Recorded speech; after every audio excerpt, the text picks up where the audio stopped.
the way you're doing the payroll, I assume that once it leaves your desk, Vince has to check off, or was that only for big pay-per-views and that sort of thing? Or otherwise, is it just, it's up to JR? Well, the only payroll that he reviewed was the pay-per-views. Okay.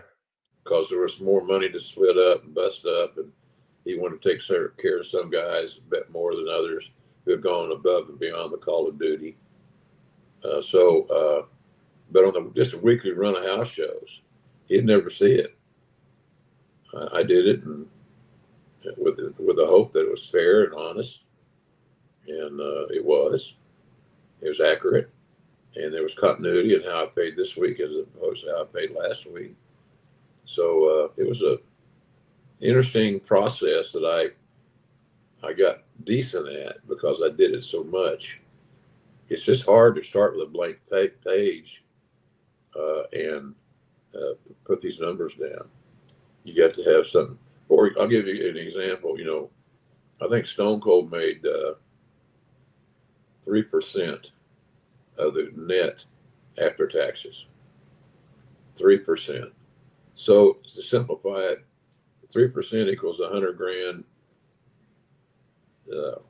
Steve would make $3,000. So that was kind of how we did that. He got 3% of the net after taxes, and he made a lot of money. A lot of money. We had $500,000 houses in the road. It was amazing.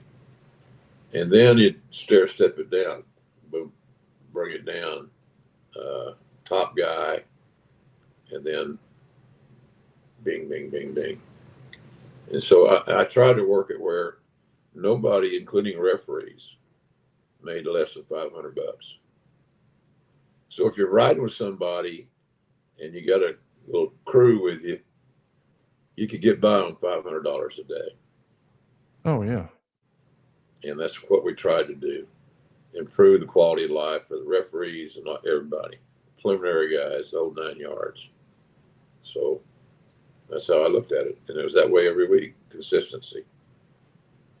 Your check was going to come on time, and it was going to be configured the same way this week as I did it last week and the week before. So it worked out well.